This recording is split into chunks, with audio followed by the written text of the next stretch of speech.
రైతు రుణమాఫీ చేయాలి అని మా మంత్రివర్గం పూర్తి స్థాయిలో విశ్లేషించి చర్చించి వివిధ బ్యాంకులలో ఉన్న రుణాలకు సంబంధించిన వివరాలు సేకరించి వాటన్నిటిని క్రోడీకరించి ఆ రైతు రుణమాఫీ చేయాలి అని మేము నిర్ణయం తీసుకున్నాం.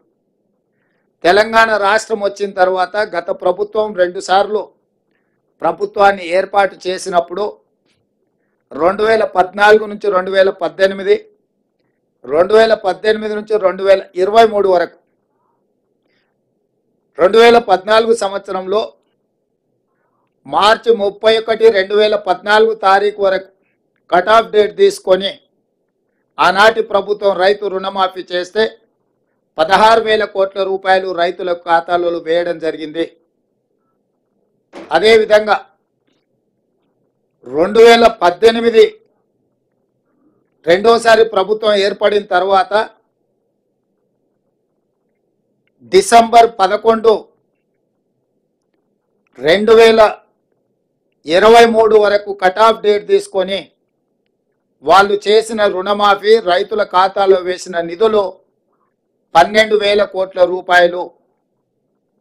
అంటే గత ప్రభుత్వం 2 విడతలుగా 2 సార్లు ప్రభుత్వం ఏర్పాటు చేసిన తర్వాత చేసిన రుణమాఫీ ఒక్కసారి 16,000 కోట్ల రూపాయలు మొదటిసారి, రెండవసారి 12,000 కోట్ల రూపాయలు.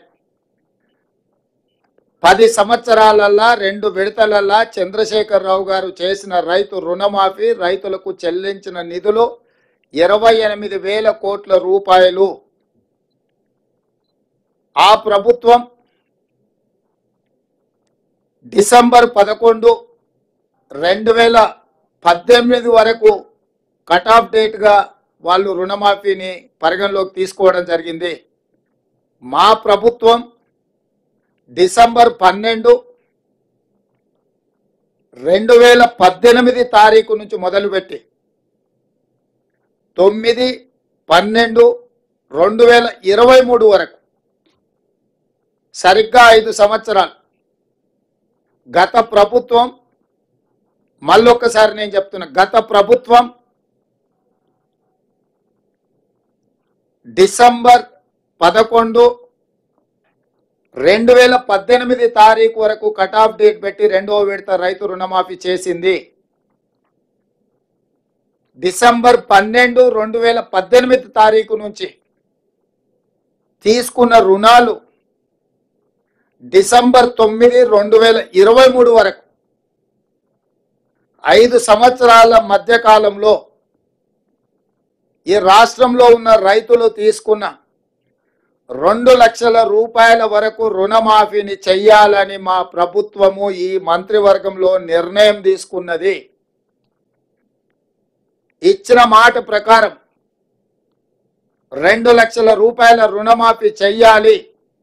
కట్ ఆఫ్ డేట్ 12, 12, 2018 నుంచి 9, 12, 2023 మధ్యకాలంలో రైతులు తీసుకున్న రుణాలను 2 లక్షల రూపాయల వరకు మాఫీ చేయాలని మా మంత్రివర్గంలో మేము నిర్ణయం తీసుకున్నాము.